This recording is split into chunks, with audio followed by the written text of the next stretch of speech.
যারা যারা এই জাতীয় পার্টি সহ 14 দল এনডিএ এবং প্রতিবাদের সহযোগে যে সকল ব্যক্তিরা যারা স্বতন্ত্রভাবে নির্বাচন করছে এবং যারা নির্বাচন করার সুযোগ করে দিচ্ছে তাদের প্রত্যেককে বিচারের মুখোমুখি করতে হবে।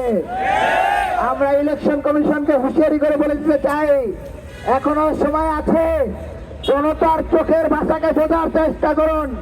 যদি জনতার চোখের ভাষা বুঝতে ব্যর্থ হন তাহলে আগের নির্বাচন কমিশনার নুরুল হুদার সাথে যে আচরণ হয়েছে ঠিক একই আচরণ, ঠিক একই পরিণতি আপনার বরণ করতে সময় লাগবে না। আমরা চাই 5 আগস্ট পরবর্তী সময় নির্বাচন কমিশন জনগণের নির্বাচন কমিশন হবে। আমরা চাই 5 আগস্ট পরবর্তী নির্বাচন কমিশন শুধুমাত্র ন্যায় এবং ইনসাফের কথা চিন্তা করবে, কিন্তু আমরা দেখতে পাচ্ছি এই নির্বাচন কমিশন ঠিক একই কায়দায় ফ্যাসিবাদী আচরণ পরিচালনা করার চেষ্টা করছে। জনগণের সিদ্ধান্তের বাইরে যে জাতীয় পার্টি 14 দল এনডিএ জঙ্গি লীগের স্বতন্ত্র ক্যান্ডিডেটদের নির্বাচন করার সুযোগ দেওয়া এটাই প্রমাণ করে যে তাদের এই আচরণ ফ্যাসিবাদী আচরণের বহিঃপ্রকাশ করা আর কিছুই নয়। জনতার ভাষা বুঝুন, জনগণের দাবি মেনে নিন, ছাত্র জনতার দাবি মেনে নিন।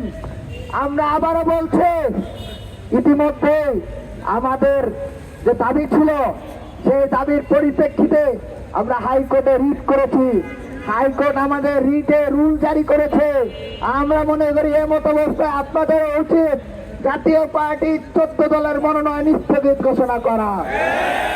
যতক্ষণ পর্যন্ত হাইকোর্টের রিটের রায় না আসবে ততক্ষণ পর্যন্ত জাতীয় পার্টি 14 দল লীগের স্বতন্ত্র ক্যান্ডিডেট প্রত্যেকের মনোনয়ন স্থগিত ঘোষণা করতে হবে।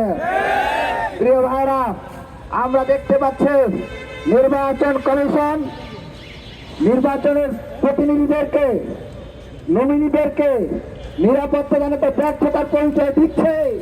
পাশাপাশি যখন শরীফ ওসমান হাদিকে শহীদ করা হয়েছে তখন এই অথর্ব নির্বাচন কমিশনার বলেছে এটি নাকি একটি বিচ্ছিন্ন ঘটনা ছাড়া আর কিছু নয়।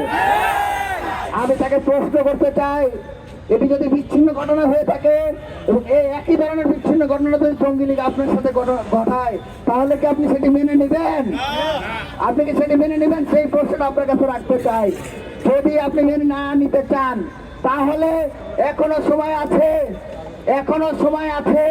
নিরাপত্তা জোরদার করুন এবং বিমাতা সুলভ আচরণ, কোন দলের প্রতি এক আচরণ, আরেক দলের প্রতি আর এক আচরণ, এই আচরণ পরিহার করে সবার সাথে ন্যায্যতার ভিত্তিতে আচরণ করুন।